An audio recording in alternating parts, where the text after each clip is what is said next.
Jesus Cristo, raiz de Davi, Filho do homem, Filho de Deus, amado de nossas almas, pastor de nossas almas, aquele que era, é e há de vir.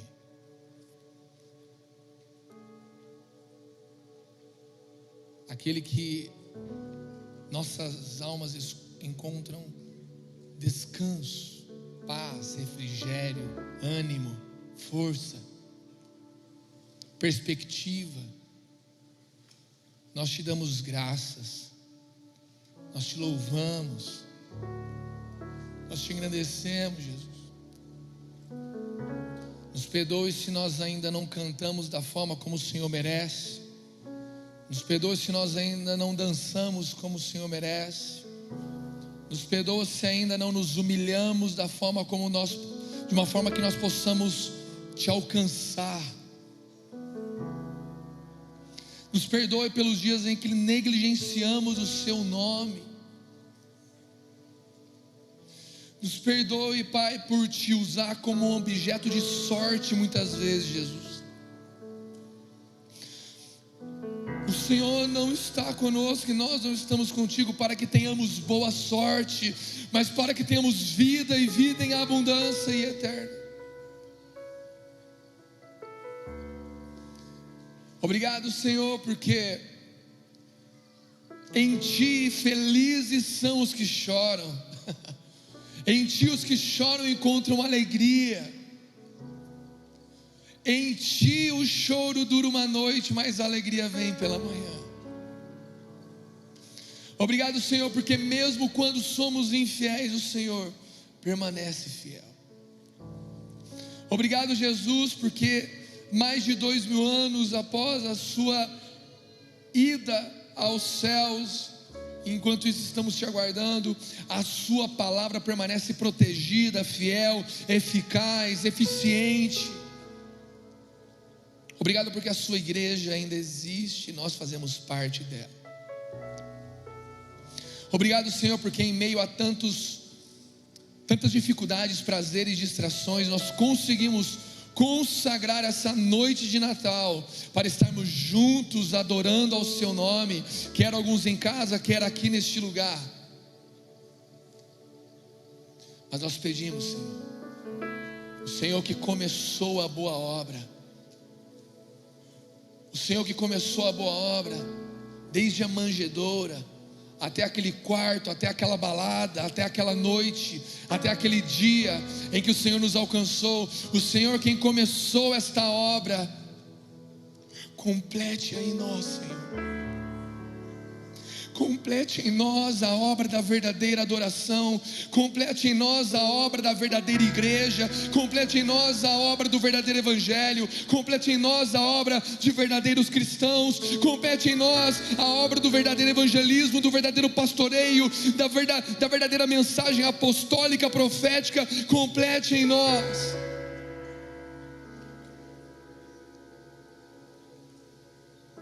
Nós não temos nada, nós temos uma fome e uma sede, Senhor, mas ouvimos de tua boca que felizes são os pobres de espírito, porque deles é o reino de Deus. Nós te amamos, Jesus, parabéns, obrigado pelo seu Natal, pelo seu nascimento. Você que assim o ama, diga amém e dê um aplauso ao nome de Jesus.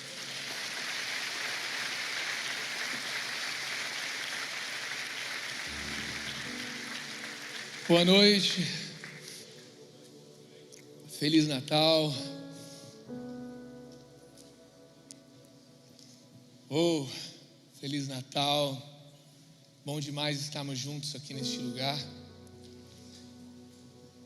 Muito bom, Jesus, ter preparado um dia 25 para nós estarmos reunidos aqui. Eu não sei você, mas eu quase todo dia 25 à noite eu fico caçando o que fazer. Quase sempre a saída é um bom e velho cinema, mas confesso que eu estou um pouco de bode de cinema, não estou muito afim de ir em cinema não, nas últimas semanas. Então melhor do que um cinema é um culto, né? O Senhor aqui todos juntos, né? Aleluia. E hoje nós estamos aqui celebrando o nascimento do nosso Cristo, do nosso Salvador. Nós estamos celebrando o nascimento do unigênito do Pai, que até então era unigênito e veio a se tornar primogênito de muitos. Estamos celebrando o nascimento do maior homem que já pisou nessa terra, mas também do menor homem que já pisou nessa terra.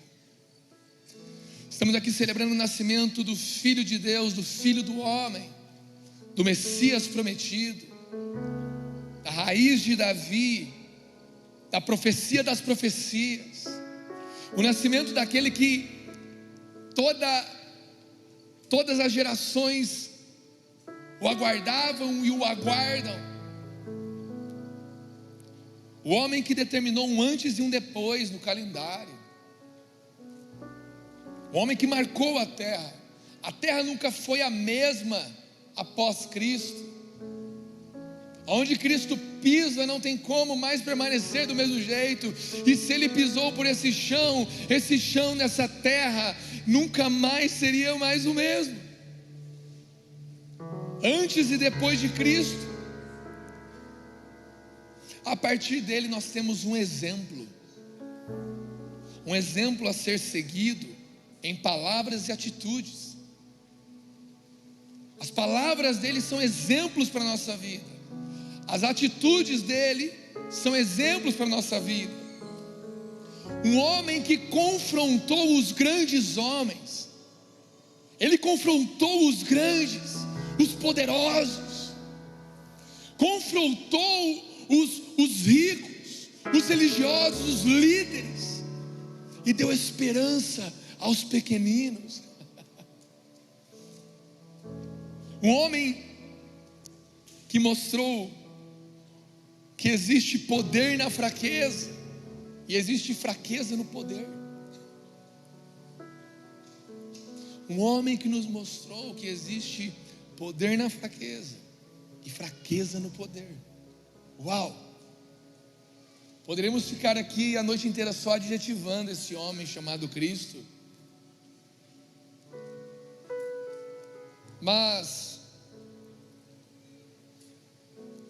tão necessário quanto quem Cristo foi é como nós então cremos nele. Pregar a Cristo é necessário, mas segui-lo também tão necessário quanto.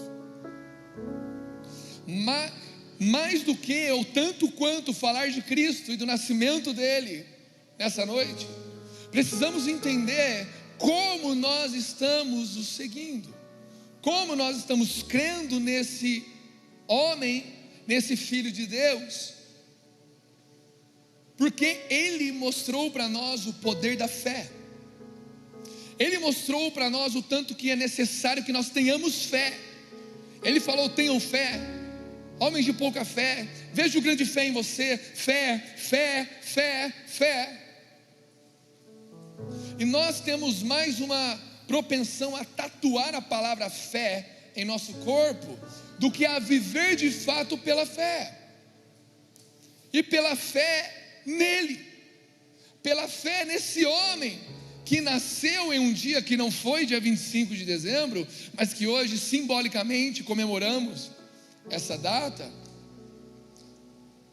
Como é a nossa fé? Beleza, Jesus pisou na terra, ele foi e pisará novamente, isso é inevitável, mas a questão é como eu e você estamos seguindo esse homem que nasceu numa manjedoura.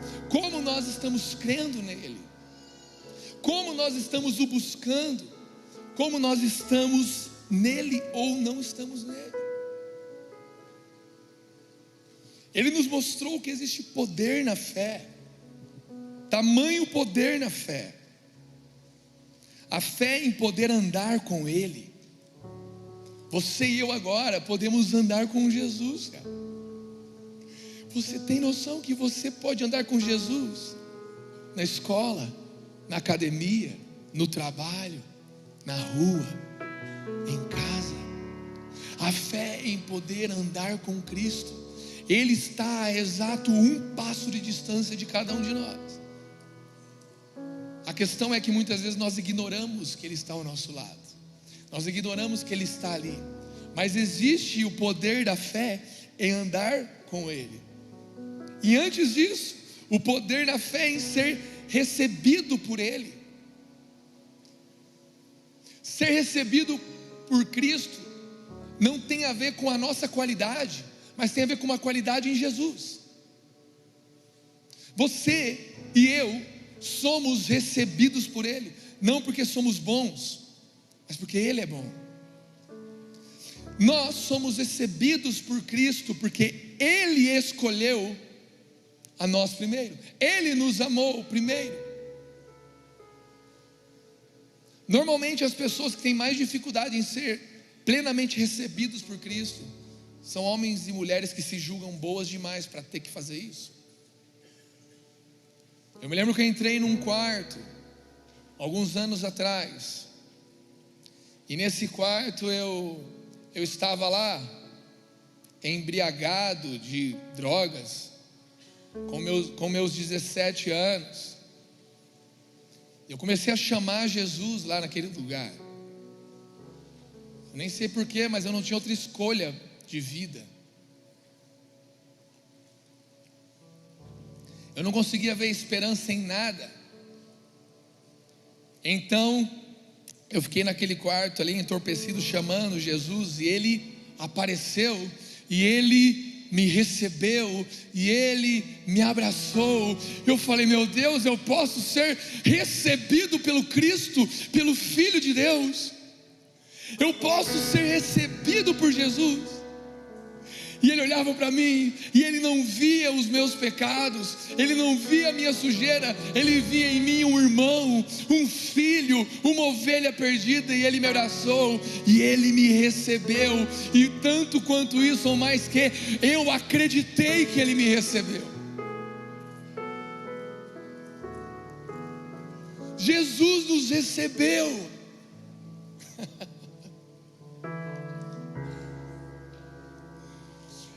E antes disso ainda, o poder de termos a fé em sermos salvos por Ele. Somos salvos por Cristo. Não havia esperança em quem nós somos. Nós somos terríveis, geração perversa, homens e mulheres egoístas, egocêntricas, mesquinhas. Talvez você que pense: eu não sou nada disso, seja a que mais precisa então de Cristo nessa noite. Porque dentre todos eu sou o pior aqui neste lugar.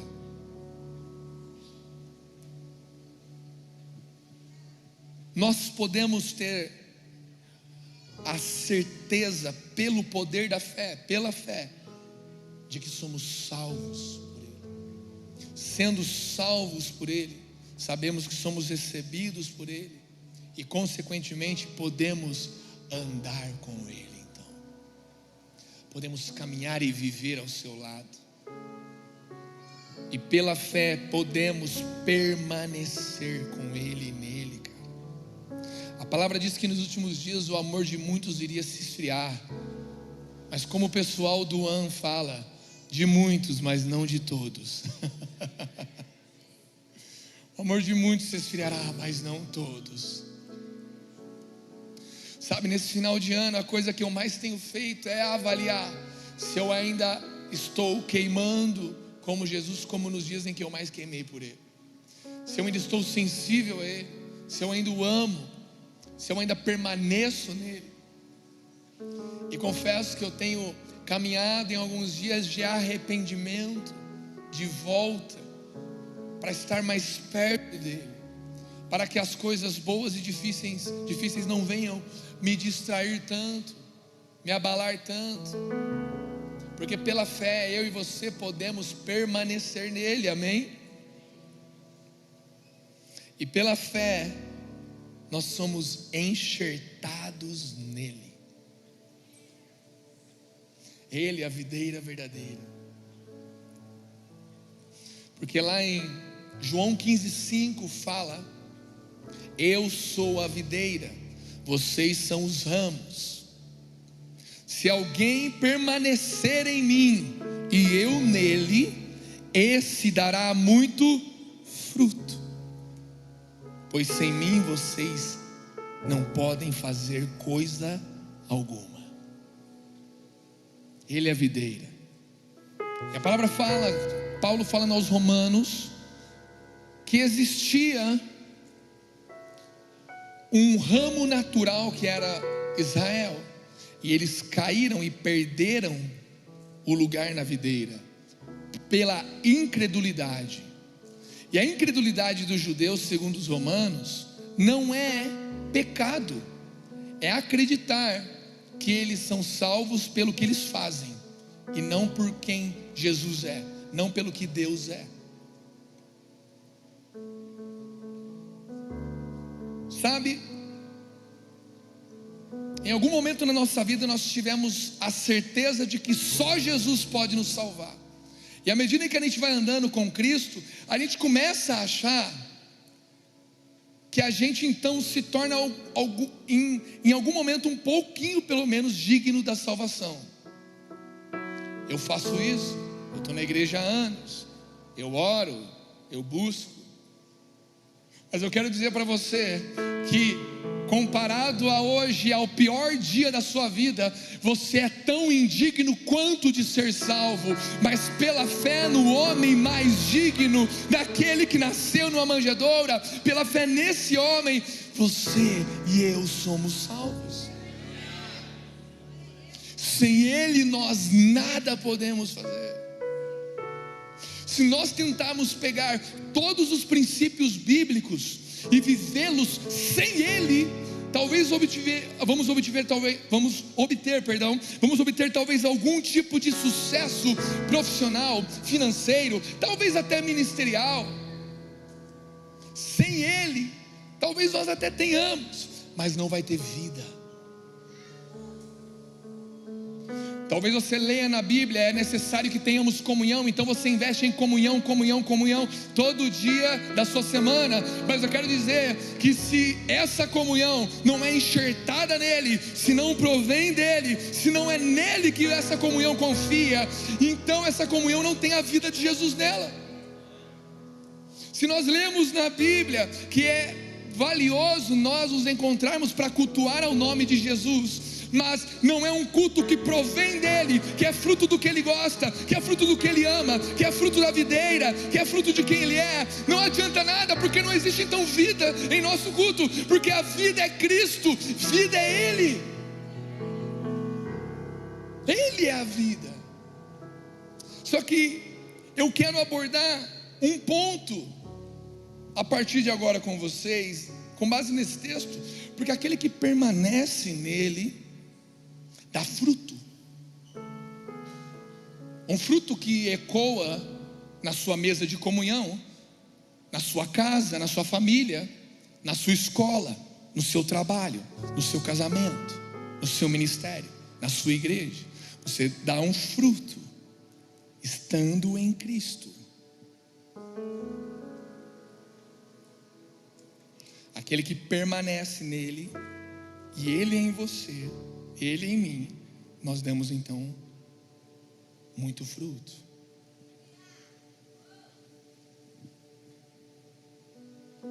Se nós damos um fruto, o que é frutificar? Nós temos que entender uma coisa: frutificar a Deus é a partir de uma conexão com a árvore, com a videira, com a raiz dessa árvore, gera algo a partir daquilo. Eu me lembro que quando eu tinha grandes problemas na sexualidade, com masturbação, ainda como crente, 5 anos de crente ainda, já poemeiro, e carregava esse problema, viciado nessas coisas. E eu me lembro que esse pequeno vício me levou a perder tudo, e me levou a outros pecados piores, entre aspas piores, né? Mas com consequência pior. E eu me lembro que eu não conseguia parar com aquele pecado, eu não conseguia deixar aquele pecado. entre tantos outros também, mas esse era um que me atormentava demais, porque ecoava em outras coisas. Então um dia, eu lá no meu quarto, eu olhei para mim e falei, cara, eu preciso parar.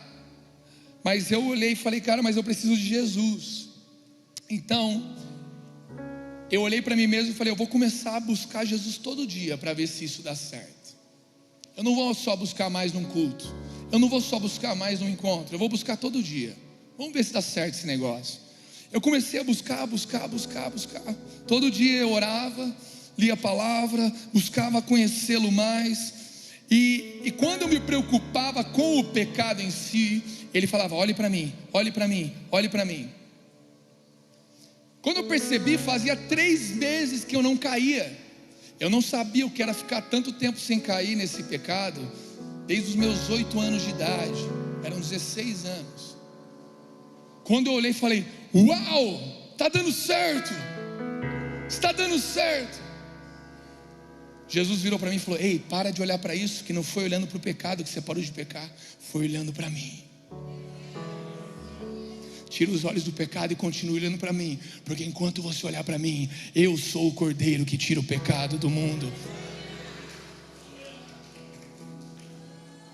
O nosso papel maior não é sermos bons, não é acertarmos, não é pararmos de pecar, é permanecer em Jesus, porque estando nele, ele nos muda, ele nos transforma, ele nos molda, ele tira o pecado de nós, ele nos limpa, ele nos purifica. E mesmo quando pecamos, nos lembramos que não tem a ver com a nossa qualidade, mas com a dele. Então se eu peco, eu logo me levanto, porque existe um advogado à direita do Pai chamado Cristo, aquele que nasceu, e ele não me condena, ele não me julga, pelo contrário, ele fala, venha mais uma vez, que eu te limpo de novo. Só não fique muito tempo caído, porque quanto mais tempo caído você fica, mais pesado fica para se levantar. Volte para mim, se levante e grude em mim, porque eu quero mudar a sua vida.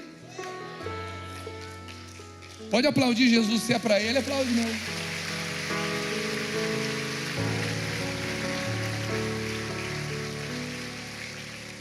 Só que em Jesus, eu não quero ser exaustivo, nós podemos ter 3 tipos de frutos. Não são os únicos, mas eu quero citar 3 tipos de frutos que nós podemos ter vivendo com Jesus. Um deles, o primeiro desses frutos, é um fruto pela força do braço. O fruto que você gera pela sua força. Você sabe que é de Deus aquilo, mas você pela sua força tenta fazer aquilo.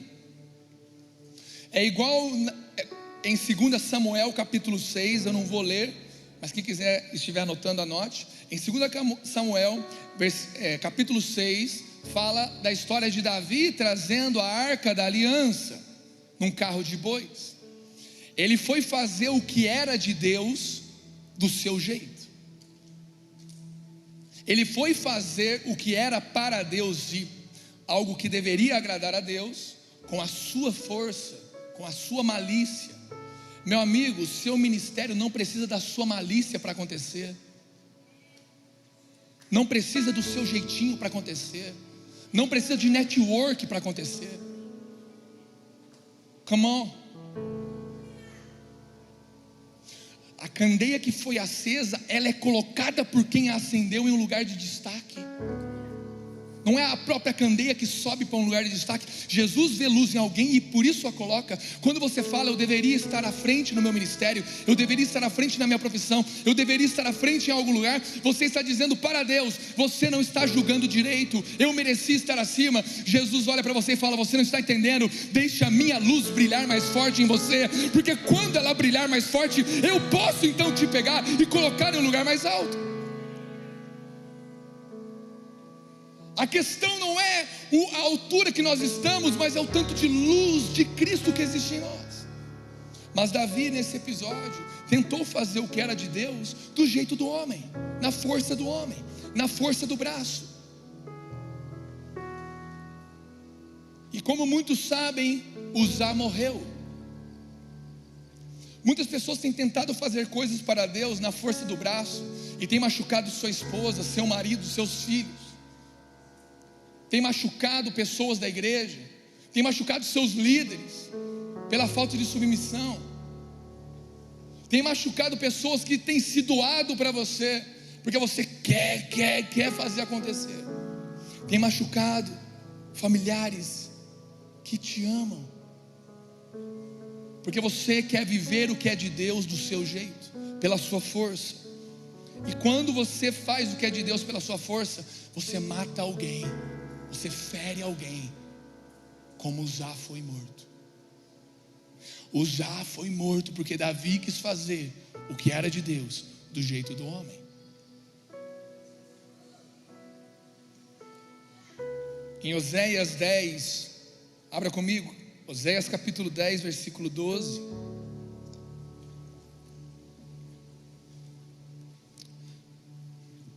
Fala assim: semeiem a retidão para si, colham o fruto da lealdade e façam sucos no seu solo não arado, pois é hora de buscar o Senhor até que Ele venha e faça chover justiça sobre vocês.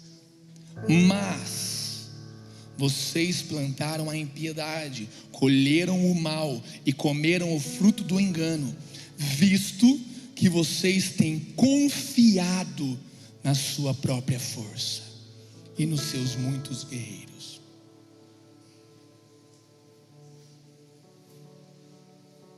Visto que vocês têm confiado em suas próprias forças. Em Salmos 44, versículo 3 fala: não foi pela espada que conquistaram a terra, nem pela força do seu braço que alcançaram a vitória, foi pela tua mão direita, pelo teu braço e pela tua luz em teu rosto, por causa do teu amor para com eles. Não é pela força do nosso braço que nós chegamos aqui, não é pela força do nosso braço que nós vamos avançar.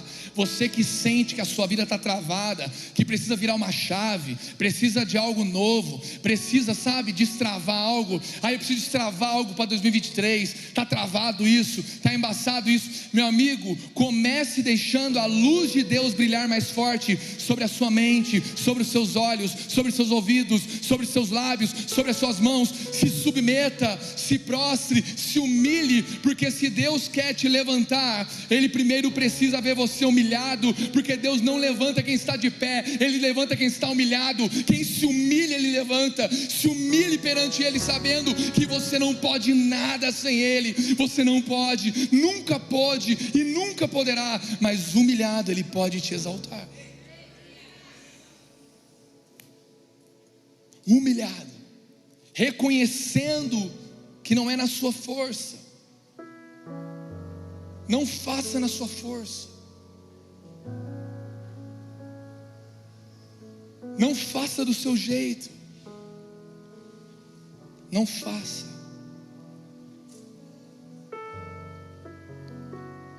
Então existe um segundo nível de frutificação que eu quero trazer essa noite. Claro que se formos a fundo existem mais coisas a serem faladas, mas do que é valioso essa noite, existe um segundo nível de frutificação. Mateus 7, do 15 ao 23, fala assim: cuidado com os falsos profetas, eles vêm a vocês vestidos de peles de ovelhas, mas por dentro são lobos devoradores. Vocês os reconhecerão por seus frutos. Pode alguém colher uvas de espinheiros ou figos de ervas daninhas? Semelhantemente, toda árvore boa dá frutos bons, mas a árvore ruim dá frutos ruins. A árvore boa não pode dar frutos ruins, nem a árvore ruim pode dar frutos bons. Versículo 19: toda árvore que não produz bons frutos é cortada e lançada ao fogo. Assim, versículo 20: pelos seus frutos vocês os reconhecerão. Versículo 21: nem todo aquele que me diz Senhor, Senhor entrará no reino dos céus, mas apenas aquele que faz a vontade de meu Pai que está nos céus. Muitos me dirão naquele dia: Senhor, Senhor, não profetizamos em teu nome não expulsamos demônios e não realizamos muitos milagres, em teu nome não fiz parte do louvor da igreja, em teu nome eu não estava lá naquele dia 25 de dezembro de 2022, em teu nome eu não fiz aquilo, isso, aquilo outro. Versículo 23: então eu lhes direi claramente, Jesus dizendo: nunca os conheci, afastem-se de mim, vocês que praticam o mal. Aqui eu quero fechar o primeiro fruto que nós falamos, porque aqui cita homens que fazem os frutos pela força do braço, mas eu não quero mais falar sobre esse tipo de fruto por hora, mas eu quero falar sobre o que Jesus relata aqui. Um homem que estava cheio de benfeitorias em nome do Senhor, benfeitorias, um monte de obra, um monte de coisa, mas ele fala: eu não os conheço, eu nunca os conheci. Essa palavra conheci, vem do grego ginosco, G-I-S-N-O-S,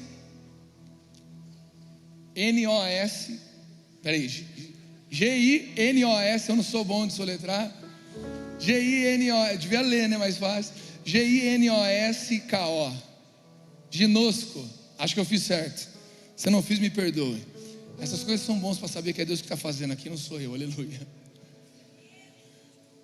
Ginosco, e essa palavra que fala de conhecer, eu não te conheço, eu não te ginosco, curiosamente é a mesma palavra grega usada para relação íntima entre um casal casado, quando entram no quarto. Curiosamente é a mesma palavra utilizada para a relação sexual entre um homem e uma mulher, na linguagem grega. Eu não quero ser doido de falar que foi isso que Jesus quis dizer, mas quando essa palavra está conectada a isso também, mostra que é um nível profundo de intimidade. Não existe intimidade maior entre um ser humano e outro do que eles casados viverem uma intimidade em sua sexualidade. Não existe nível mais profundo de intimidade, não existe.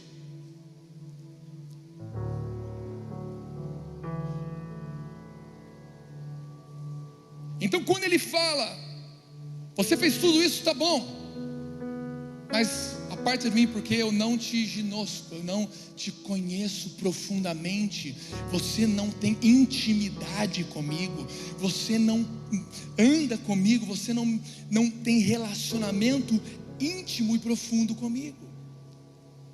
Tudo isso que você faz, que te dá medalhas em sua coroa, roubou de você o meu coração, porque as suas obras são mais importantes do que o meu coração, e sempre o que eu quis te dar não foram as suas obras, eu queria te dar o meu coração.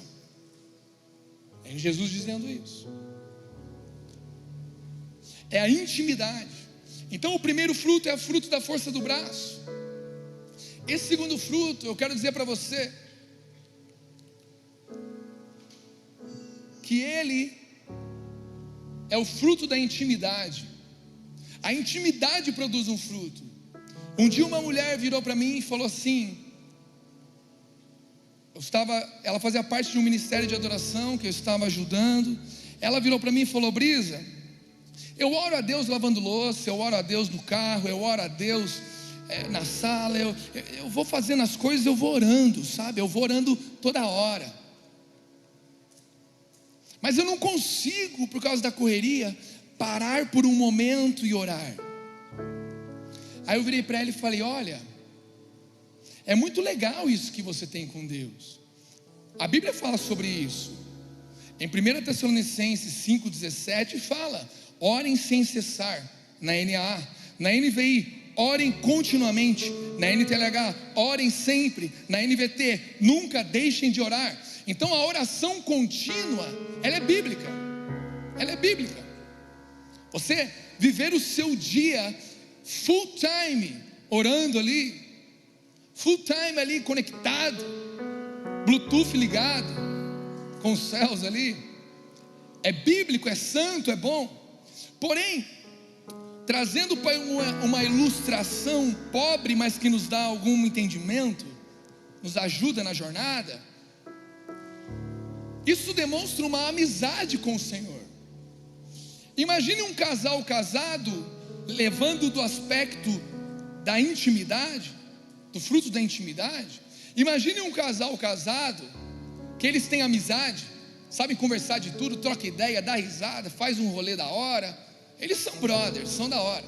Mas esse casal casado nunca entra no quarto e fecha a porta para ter intimidade. Um casal casado que só tem amizade, eles não produzem fruto do casamento, que no caso é um filho. Porque se você fica apenas tendo relação de amizade com a sua esposa, com o seu marido, mas não fecha a porta, vamos lá alguém, come on, e tem intimidade, você nunca produzirá então um fruto do seu casamento, um fruto da sua intimidade.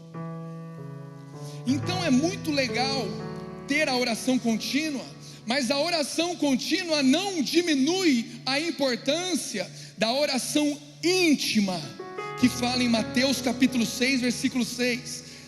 Na NTLH fala assim: mas você, quando orar, vá para o seu quarto. Vamos lá alguém comigo, come on. Alguém está entendendo aqui? Você, quando orar, vá para o seu quarto, feche a porta e ore ao seu pai, que não pode ser visto, e o seu pai, que vê o que você faz em segredo, lhe dará a recompensa.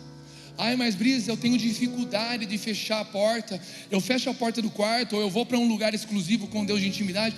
Eu não vejo nada, eu não sinto nada, eu não escuto nada. Eu quero dizer para você que a Bíblia nos garante que quando a gente vai para o quarto para ter um relacionamento íntimo com o Senhor, um relacionamento profundo, a Bíblia nos garante que não somos nós que vamos lá para ver a Deus, nós vamos lá para que Deus nos veja, porque ali fala: ore a Deus a quem você não pode ver, e Ele que vê o que você faz em secreto, te recompensará publicamente.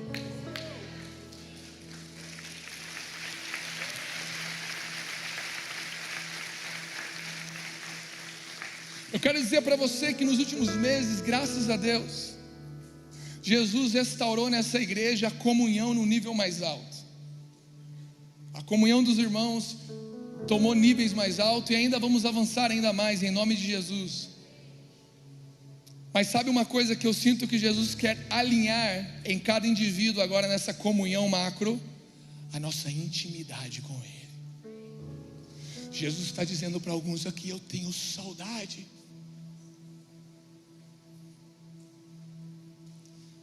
Tenho saudade de te ver naquele lugar, sem pretensão, aonde eu era o seu tesouro, aonde eu era o seu prêmio, aonde eu era o seu, sabe, o seu prazer.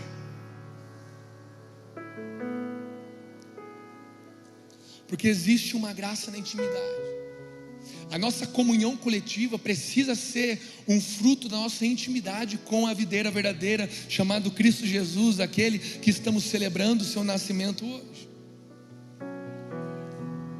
O nosso ministério precisa ser fruto de nossa intimidade com Deus. Nosso casamento precisa ser fruto da nossa intimidade com Deus. Ai, Brisa, mas eu não tenho tempo para buscar o Senhor, eu preciso organizar minha vida para buscar Ele. Não, você precisa buscar Ele para organizar a sua vida. Ai, Brisa, mas meu casamento é uma bagunça, eu tenho vergonha de buscar a Deus. Você não precisa arrumar seu casamento para buscar a Deus, você precisa buscar Ele para arrumar seu casamento. Brisa, mas eu pequei, eu estou sujo, eu estou zoado. Você não precisa parar de pecar para entrar lá, você precisa entrar lá para parar de pecar, come on. Porque a partir de uma relação íntima, de um relacionamento íntimo, de oração íntima, de conhecer ao Senhor intimamente.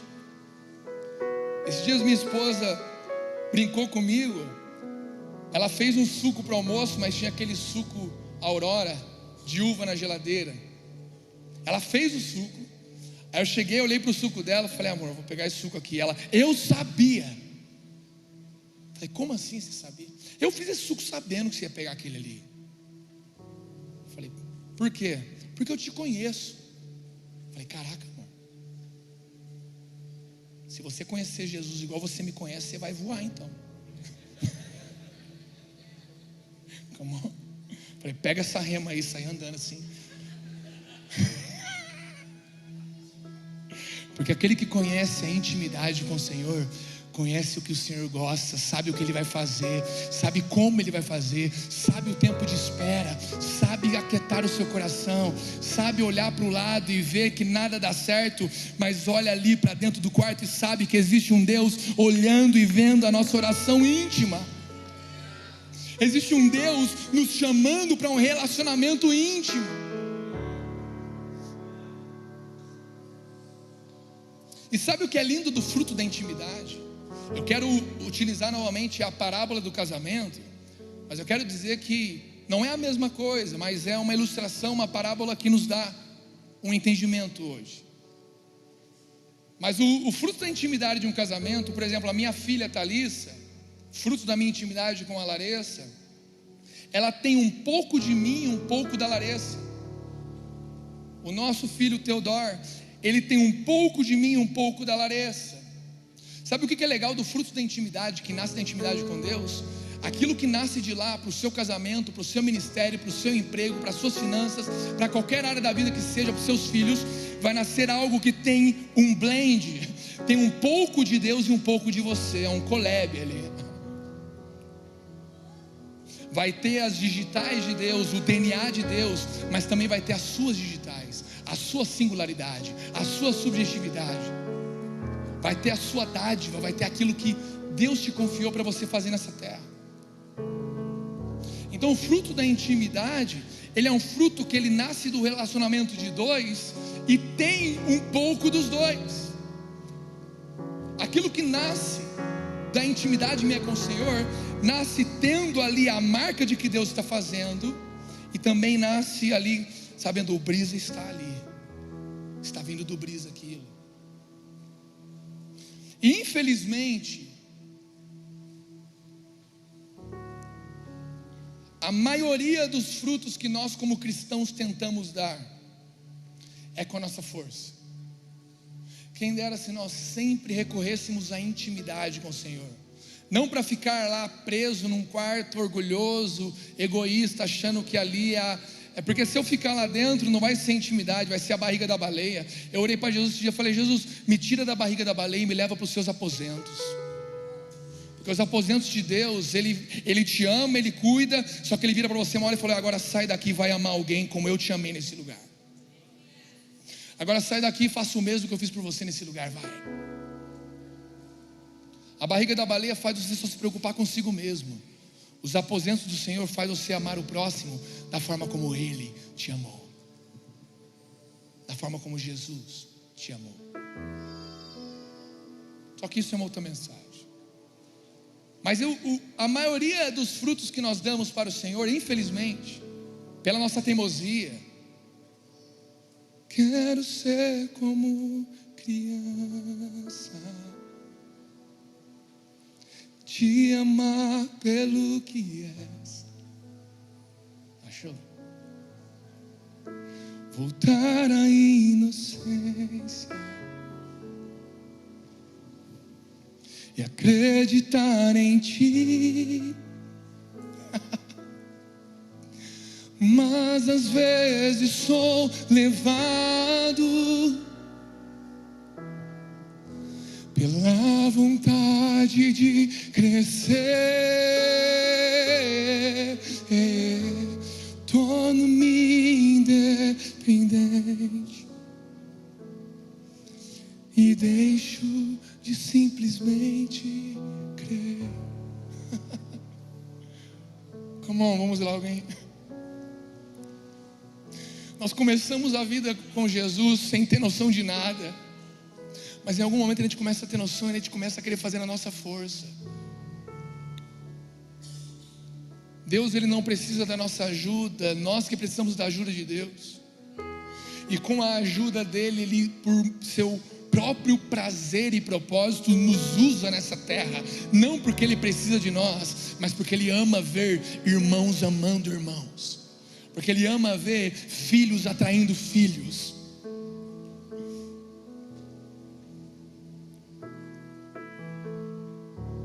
Nós temos que buscar proteger a intimidade a Deus e livrar nosso casamento, livrar nossas finanças, nosso ministério, todas as áreas de nossa vida. Nós precisamos livrar da força do nosso braço e verdadeiramente confiar no braço poderoso do Senhor, cara. Só que vira para a pessoa do seu lado e cutuca e fala: ei, mas existe um nível mais alto de frutificação, mas existe um nível mais alto de fruto. Come on. Se o fruto da intimidade já é poderoso, glorioso, santo, eficaz, existe nessa noite para nós um apontamento do Senhor de um terceiro nível. Come on. Que fruto é esse, Brisa? O fruto da virgem. O fruto da virgem. Uma virgem que simboliza pureza, simboliza que alguém simboliza que você se guardou. A virgindade significa se guardar, esperar, não ser ansioso para fazer o que te dá prazer.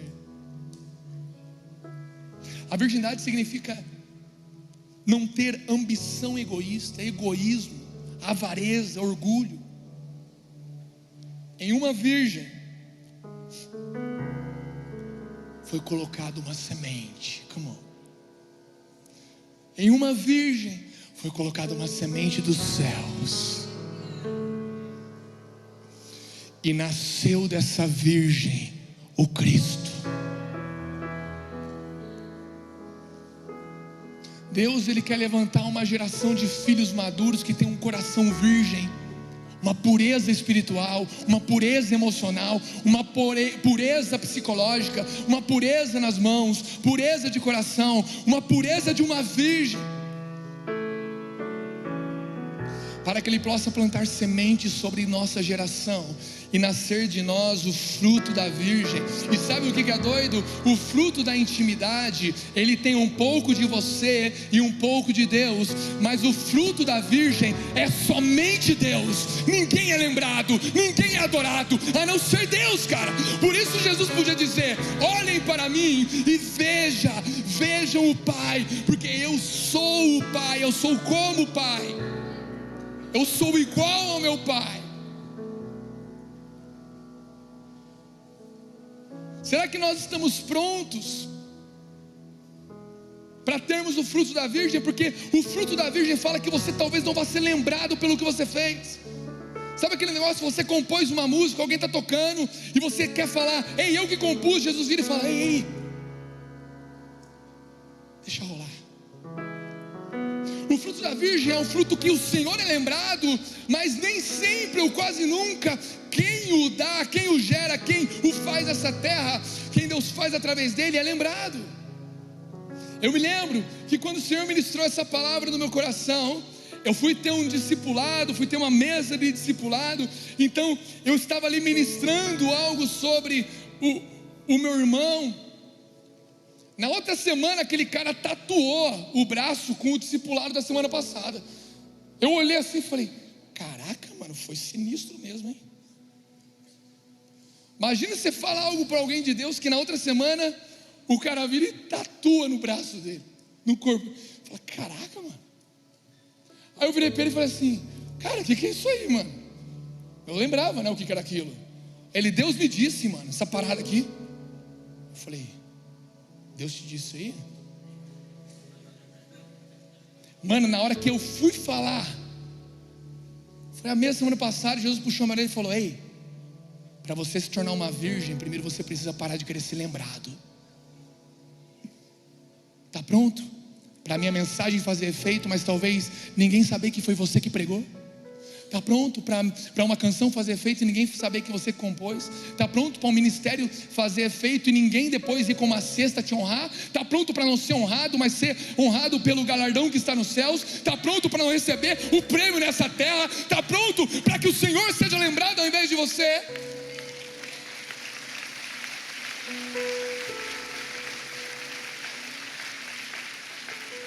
Nós precisamos buscar em Deus sermos filhos maduros, ruios de Deus, como a palavra grega diz, ruios, filhos maduros, porque a natureza criada aguarda pela manifestação dos filhos de Deus, mas não são filhos que querem usurpar da natureza para ganhar algo, não são filhos que querem enriquecer com aquilo, crescer com aquilo, não são filhos que querem chegar e falar, eu quero encontrar o motivo que eu nasci, o motivo que você nasceu é para ter comunhão com seu pai, e isso basta, o resto são demais coisas.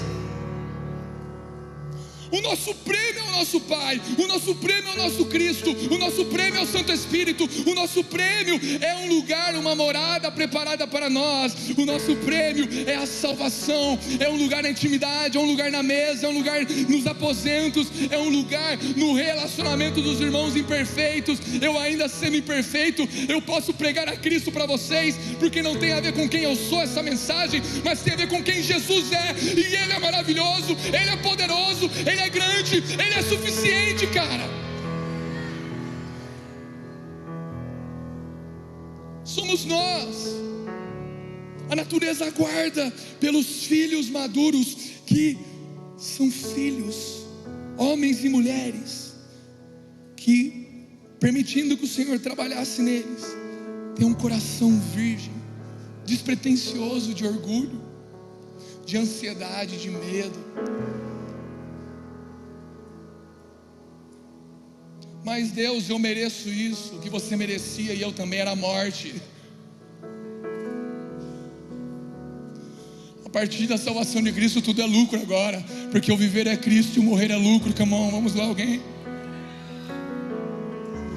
O que nós merecíamos se chama a morte, mas a vida dele nos trouxe vida e vida em abundância. Nós ainda não merecemos essa vida. O fruto da virgem. Mateus 1:23, a virgem ficará grávida e dará à luz um filho e o chamarão Emanuel, que significa Deus conosco. Lucas 1:42, exclamou em voz alta, bendita és tu entre as mulheres e bendito é o fruto do teu ventre. Será que aquilo que Deus tem, você quer os grandes palácios da terra? Ou você vai topar que aquilo que Deus confiou a você nasce em uma manjedoura?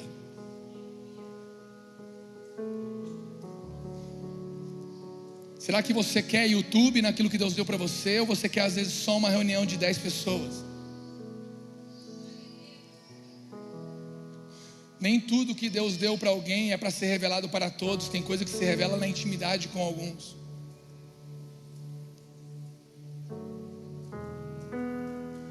Tem hora que eu estou ali no quarto adorando ao Senhor e eu falo, cara, tá tão gostoso esse ambiente, eu vou postar aqui, vou abrir um Reels aqui, vou abrir um Story para alguém entrar comigo aqui. Jesus fala, não, fique na manjedoura. Fique na manjedoura. A hora que eu quiser que isso aqui saia, vai sair. Vai aparecer alguém cair do teto aqui com uma câmera querendo gravar isso aqui, não importa, fique na manjedoura.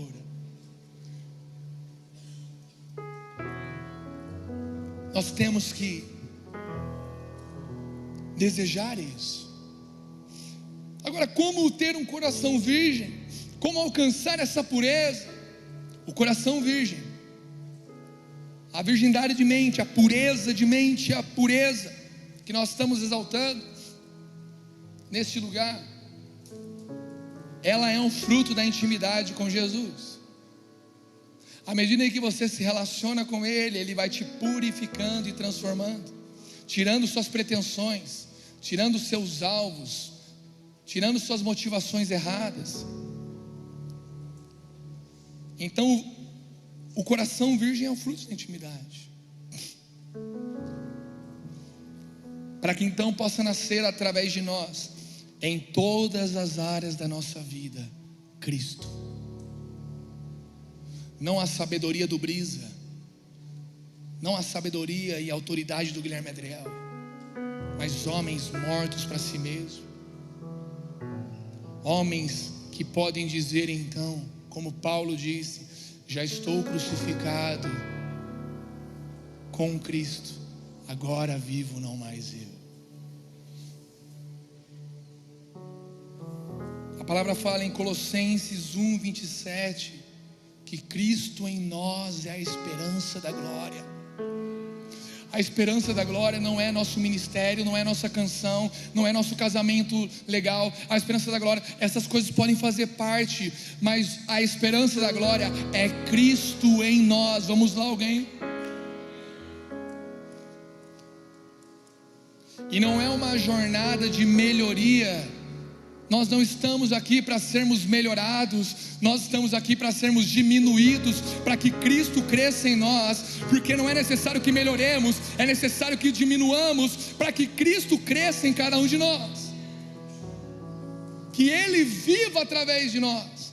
Mais do que lembrar dele num Natal, é as pessoas lembrarem de Cristo através de nossas vidas, através de nossas atitudes, através de nosso ministério, através da nossa família, da nossa casa. Quero uma casa mais simples ou mais arrojada? Porque João 3,30 fala: convém que ele cresça e eu diminua.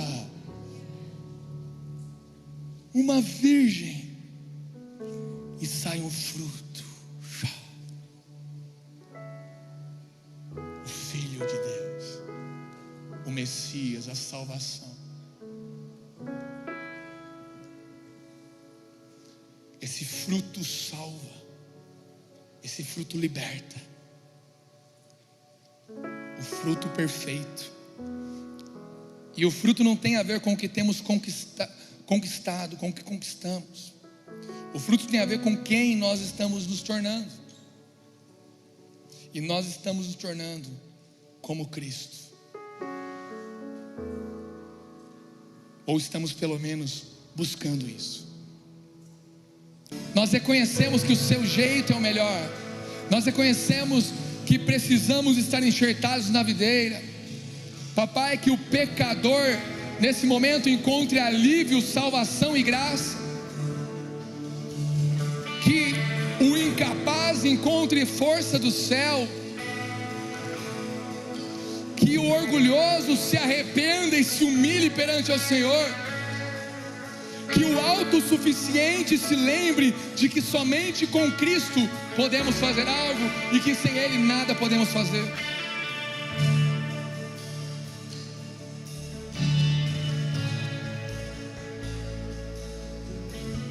Vamos começar a erguer uma oração neste lugar. Antes de cantarmos uma canção, aumente o volume da sua voz. Eu sei que pode enriquecer esse lugar, enriquecer o seu coração com a sua oração. Vamos lá. E a minha casa será chamada casa de oração. Se há 2000 anos ele estava em uma manjedoura, hoje ele está aqui no nosso meio.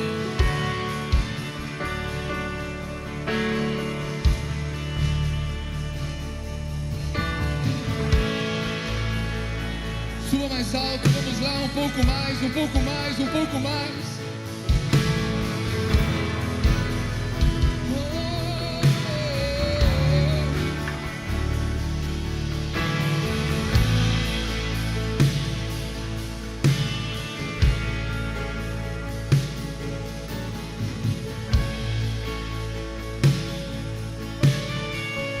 Você que está começando a entender, começa a aumentar a intensidade da sua oração. Vamos transbordar aqui de temor e amor e desejo.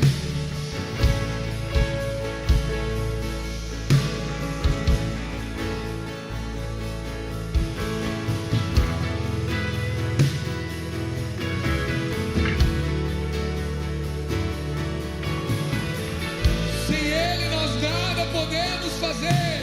Sem Ele nós nada podemos fazer.